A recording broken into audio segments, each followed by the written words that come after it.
Good afternoon.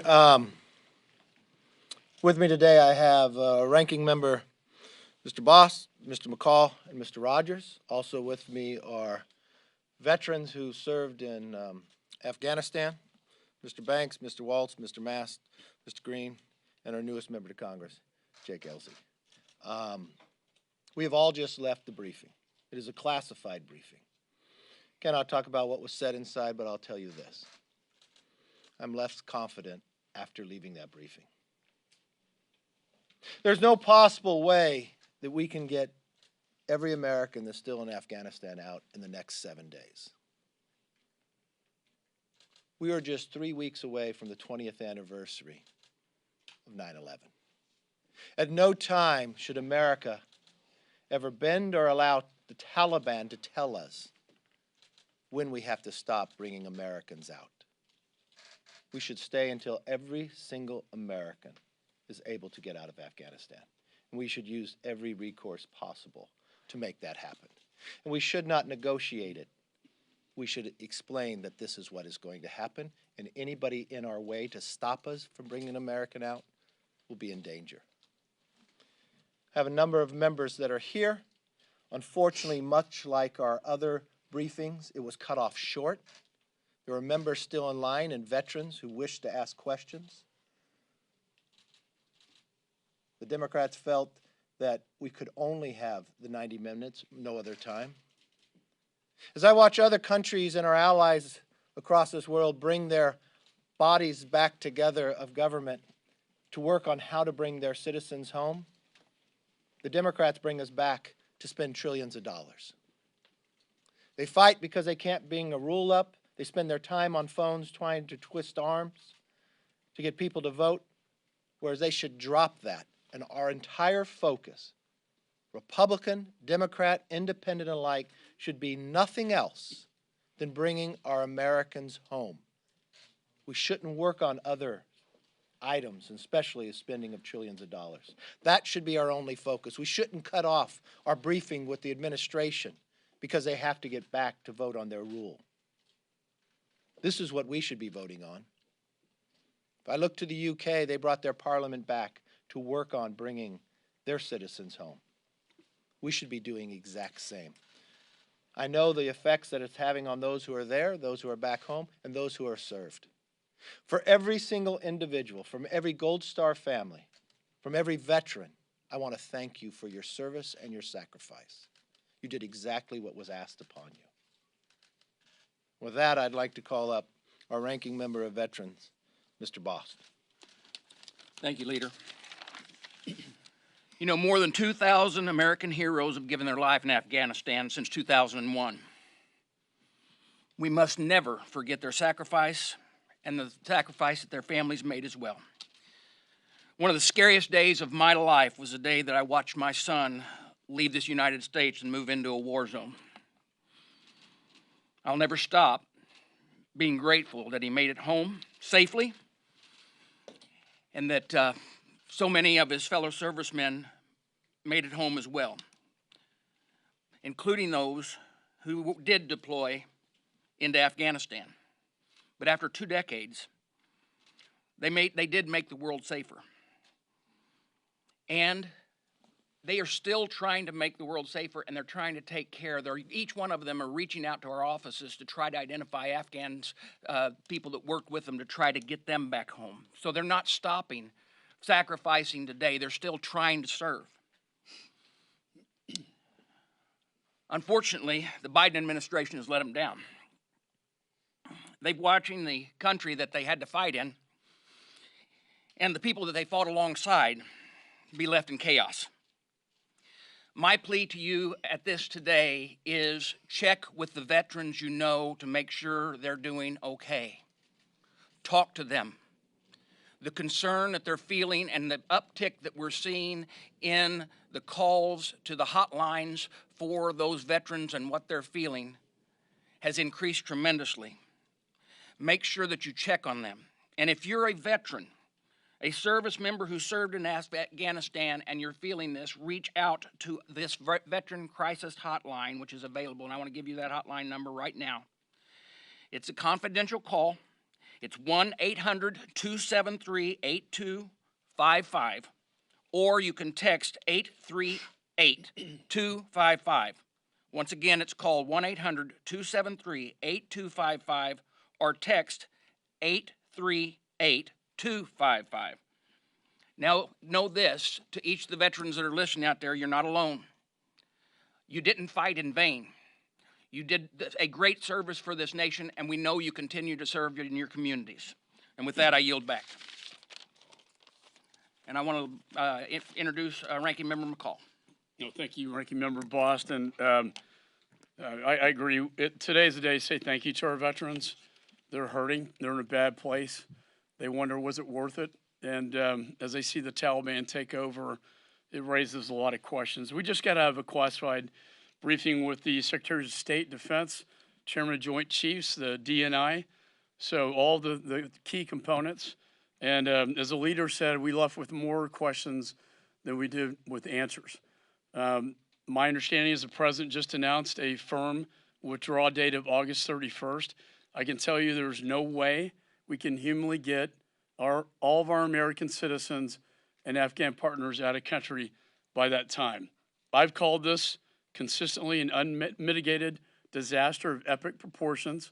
It will be a stain on this presidency, and particularly after the decision made today and what we heard today, he will have blood on his hands. People are going to die, and they're going to be left behind. The biggest credo in the military is no man left behind, no one left behind, and that's precisely what we were doing. We were violating the trust and moral obligation that we gave them. And not only that, but how is this impacting our status in the global community? You know, when our Brits, the Prime Minister and Secretary of Defense, are calling upon us to extend the deadline, the Germans, because they want to get their people out of there as well. But instead, we have a president who's intimidated and is begging to negotiate with the Taliban. To put ourselves in that place where we're begging the Taliban to give us more time to evacuate, and then we give the Taliban exactly what they want, empowering them. I know when Biden met with Putin, Putin said you cannot put your ISR intelligence capabilities in the region. And now we're having the president of Russia telling this president what to do. Our global standing has greatly diminished. We're projecting weakness, not strength. And for months, we told this administration, as the IC briefed us on a grim situation, that it was deteriorating rapidly, the Taliban's going to take over, Afghans are going to fall. Please get our Americans out. Please get our Afghan partners out. Instead, they're stranded there, our military's pulling out, and they're going to be left behind. And from a world stage standpoint, I can't think of a weaker posture that we could put ourselves in. Our allies no longer trust us, and our enemies no longer fear us, and that's Russia, China, and Iran and Pakistan. This will have grave long-term consequences for our national security down the road. And with that, I'd like to introduce another veteran of Afghanistan, Mr. Banks. No, I'm sorry, Mr. Rogers, I apologize. Listen, Joe Biden has not been listening to anybody. He's not listening now. One fact that was abundantly clear in the briefing we just had is that it is not possible to get all the Americans out of Afghanistan by next Tuesday. And then you heard the president go on there within the last hour and say, it's still a hard deadline. That is reckless, and it is going to leave blood on people's hands. And everything about this situation that we're in now is Joe Biden's fault. When he told George Stephanopoulos a couple of days ago that none of his advisors advised him against leaving Afghanistan the way he's doing it, that's just a lie. The fact is, Joe Biden made the announcement in April of unconditional withdrawal. In May and June, our committee repeatedly was asking the administration for a plan. How are you going to responsibly withdraw? And they couldn't give us one. I wrote a letter to the president in July asking for a plan. Still hadn't got a response. And now in August, the Taliban takes over. He's not listening to his advisors. He's not listening to Congress. And this is the result that we've got. When you see ISIS-K and Al-Qaeda in Afghanistan about to commit terrorist attacks, no, Joe Biden created this place that we've got over there right now to be as dangerous as it is with his reckless decision-making. Either he's senile or he's in denial. But either way, it's reckless for our country, and this disaster that's taking place is his responsibility. And I yield now to Jim Banks of Indiana. I thank the ranking member and the leader for putting this together today. I served in Afghanistan in 2014 and 15, just prior to being elected to Congress. My job there was as a foreign military sales officer, so I was on the front lines of acquiring the equipment that the Americans provided and turned over to the Afghan Army and the Afghan police. I'm going to read to you what is so painful for me and so many other Afghan veterans who served in that capacity and others who served as a part of the train, advise, and assist, equip effort in helping the Afghans. We now know that due to the negligence of this administration, the Taliban now has access to over $85 billion worth of American military equipment. That includes 75,000 vehicles, over 200 airplanes and helicopters, over 600,000 small arms and light weapons. The Taliban now has more Black Hawk helicopters than 85% of the countries in the world. But they don't just have weapons. They also have night vision goggles, body armor, medical supplies, and unfathomable to me and so many others is that the Taliban now has biometric devices which have the fingerprints, eye scans, and the biographical information of the Afghans who helped us over the last 20 years.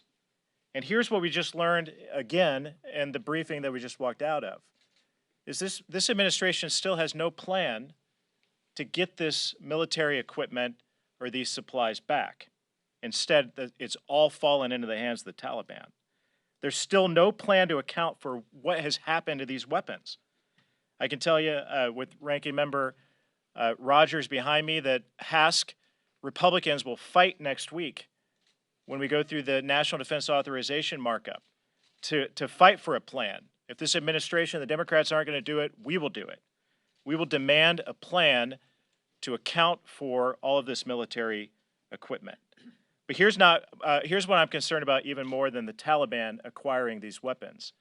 It's that we know that Al-Qaeda and ISIS-K still exist and are growing in Afghanistan, and eventually they acquire these weapons. And as I said before, if any American is harmed or killed and not safely evacuated, or if any of this military equipment or weapons are used to harm or kill an American, the blood is directly on Joe Biden's hands.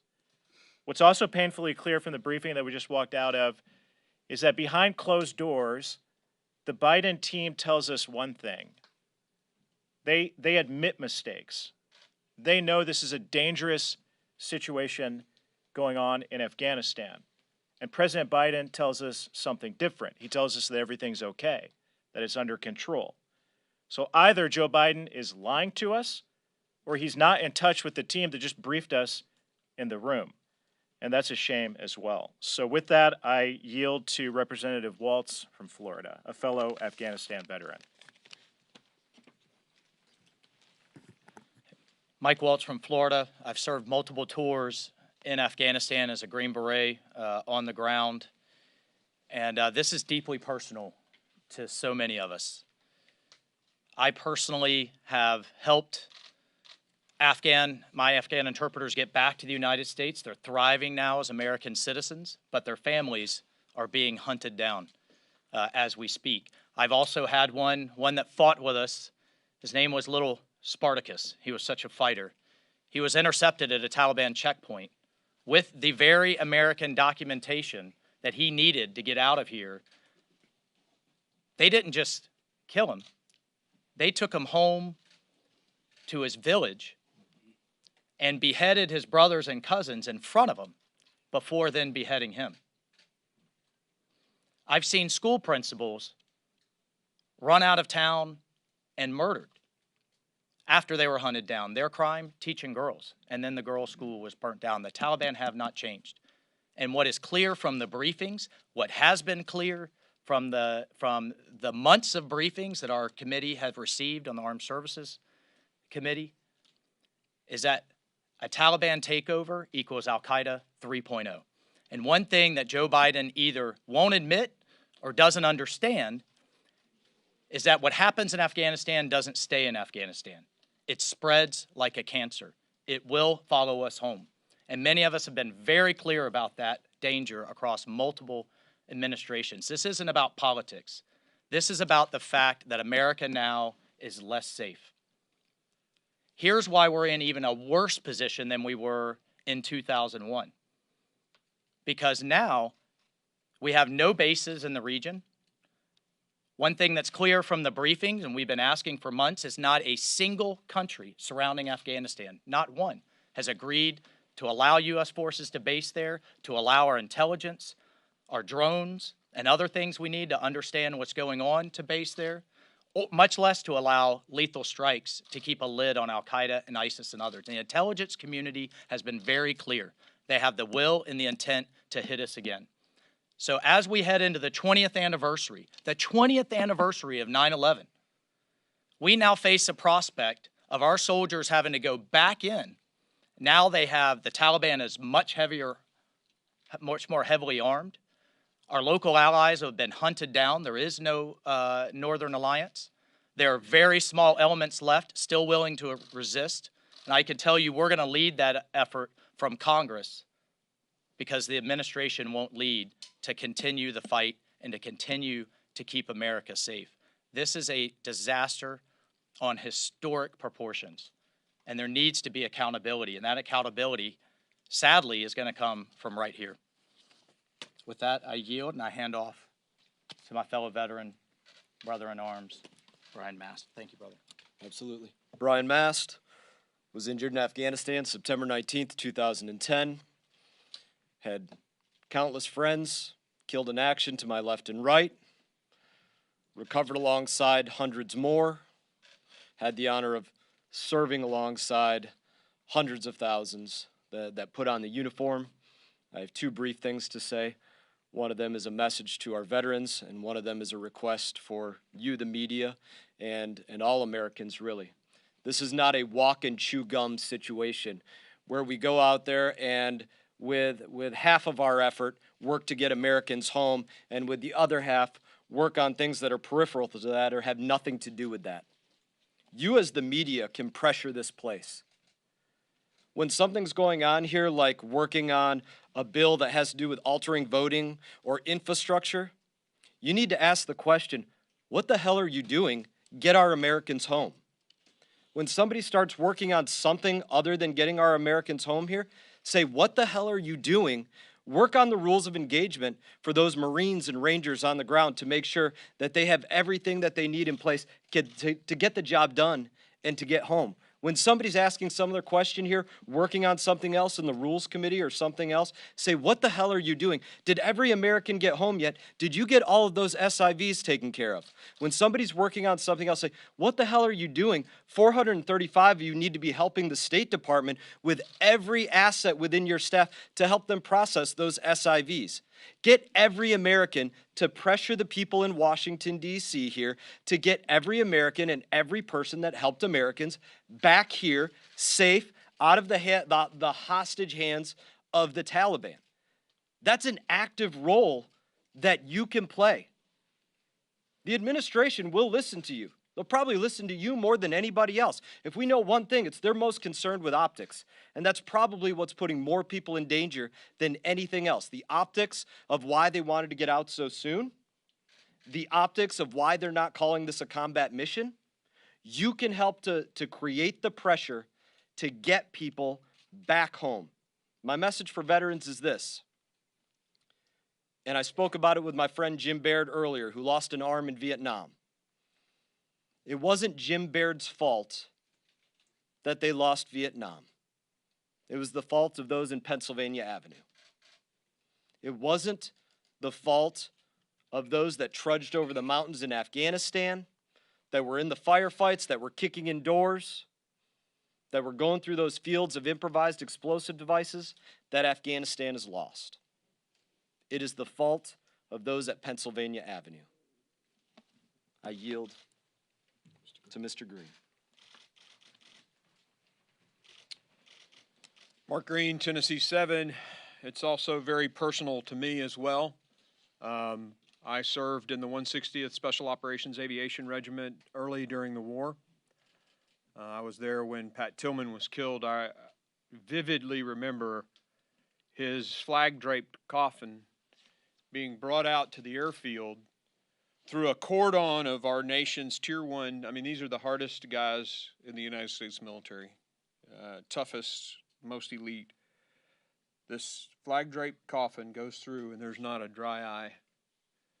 I can see it like it was yesterday, going into the back of that C-17, the doors closing, the sun was rising at Bagram.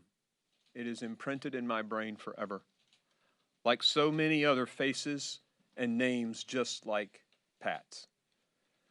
I happen to serve the area that surrounds Fort Campbell.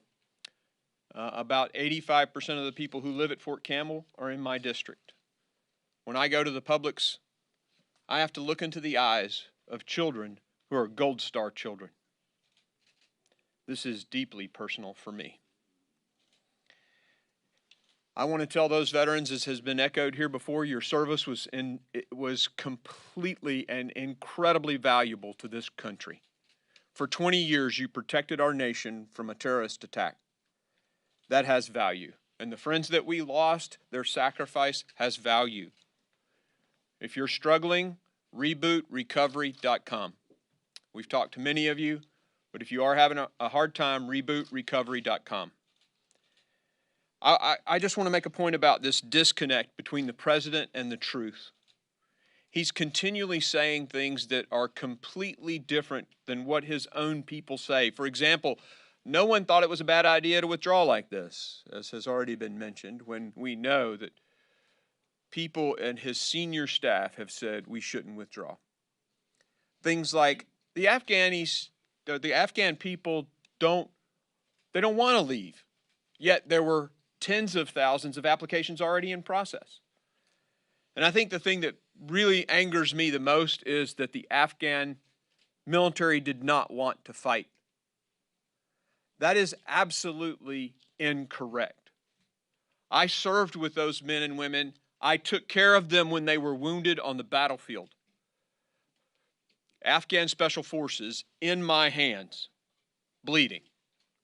They are warriors, and they have carried the ground fight, if you go do your homework, for the past several years with over 50,000 casualties. They are brave and they want to fight, but they felt abandoned by the United States of America when they woke up and went to Bagram Airfield and we were gone, crickets.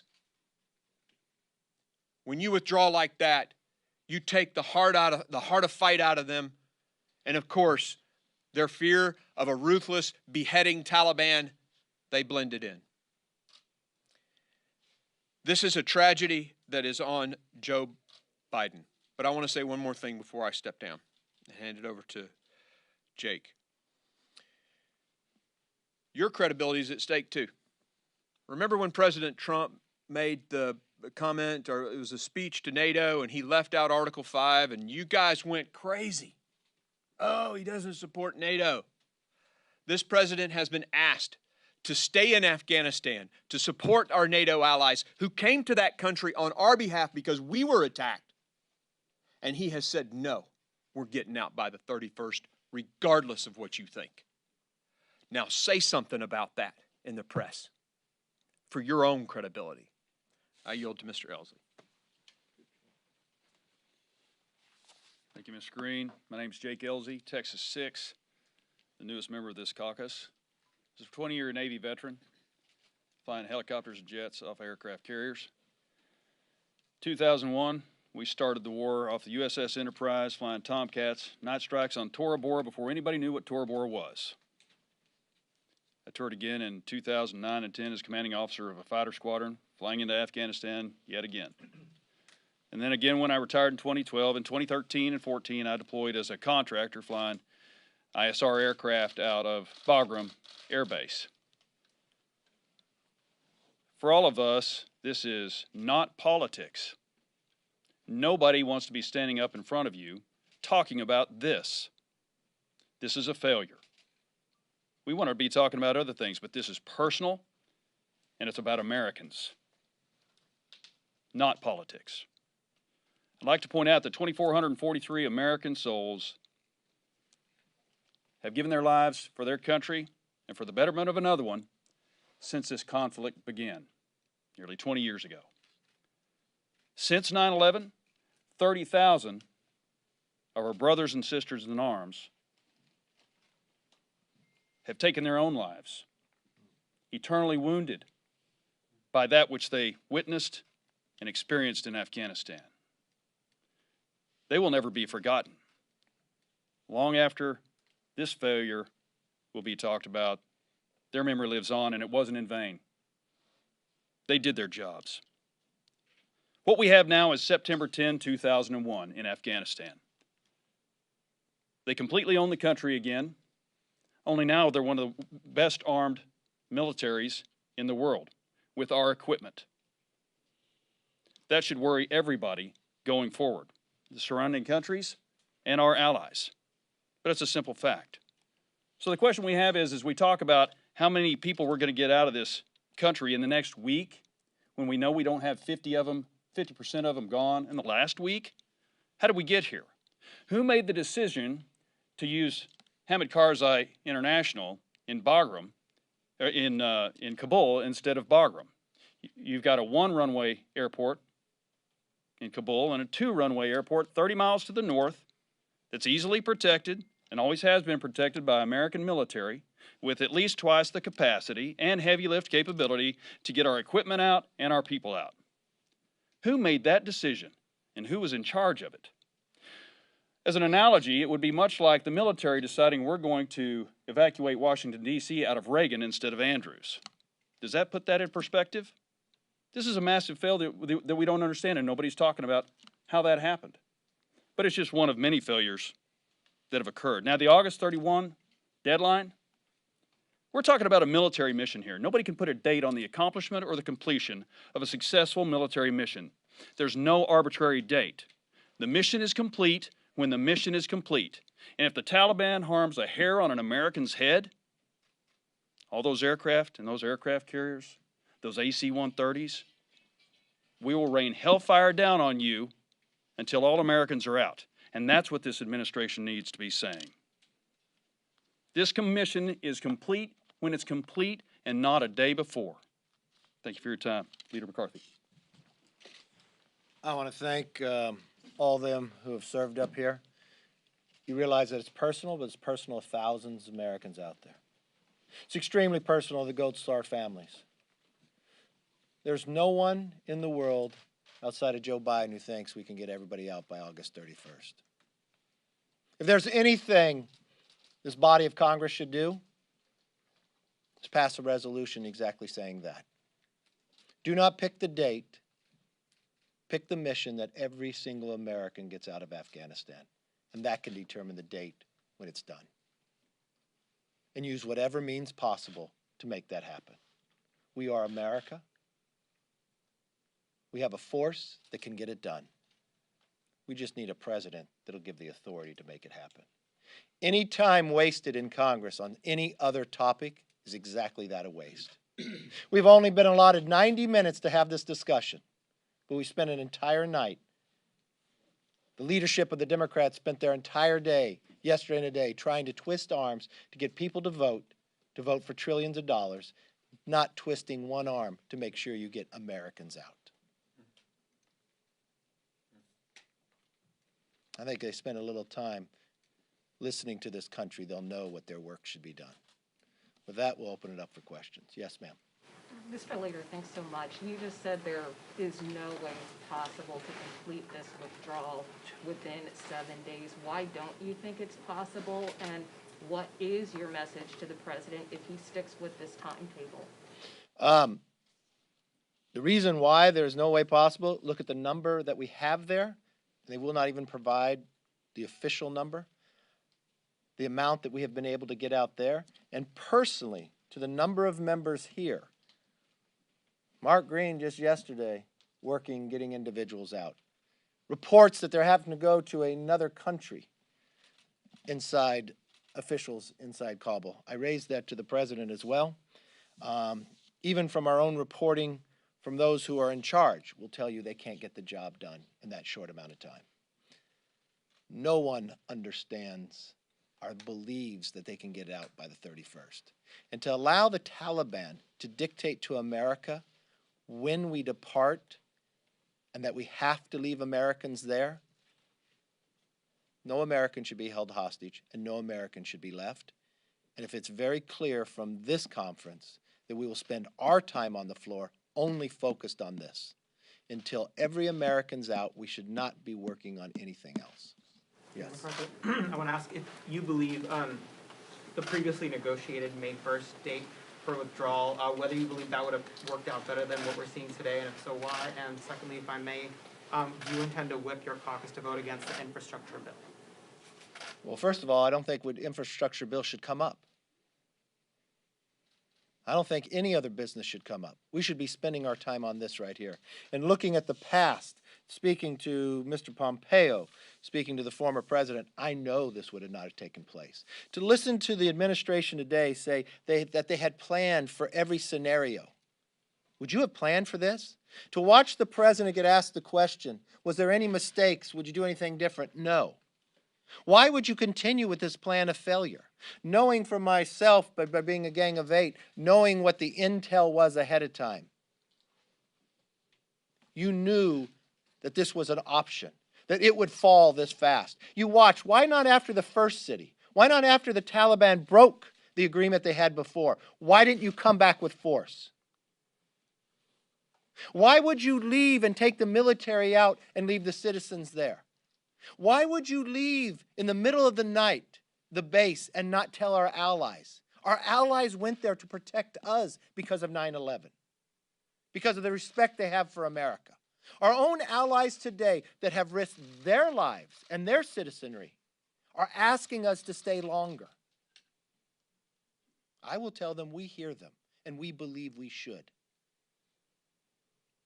We should keep our promise.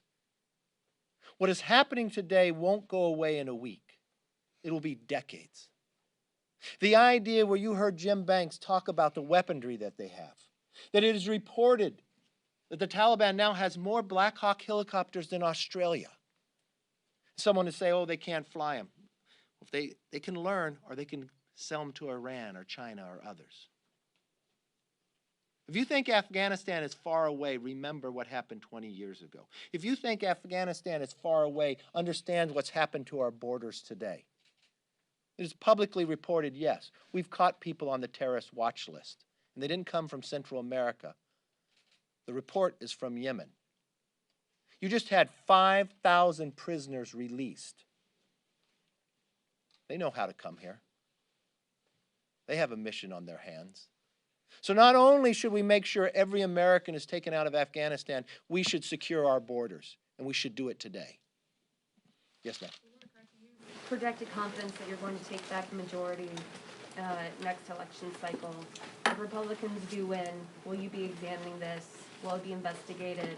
What are your steps if you have... One thing I'll promise you, we will not play politics with this. The only thing the Republicans are focused on right now is getting every American out and keeping every promise we made. We will hold, when we're in the minority and when we're in the majority, we will hold people accountable for the mistakes that were made, the plans that were carried through now. Why weren't they changed? This tarnished the reputation of America for decades to come, and people should be held accountable. Last question. If you could talk about the disconnect in terms of what the intelligence was leading up to this decision-making process. The President, the State Department have said that their intelligence didn't reflect that there would have been such a precipitous takeover by the Taliban, but yesterday even Democrats on the House Intelligence Committee said that going 6 months back there were warnings that there was a problem. Is that what you got from this briefing? You had both DNI and the State Department and White House officials in this meeting today. Was there a disconnect in the room today when they were talking about this?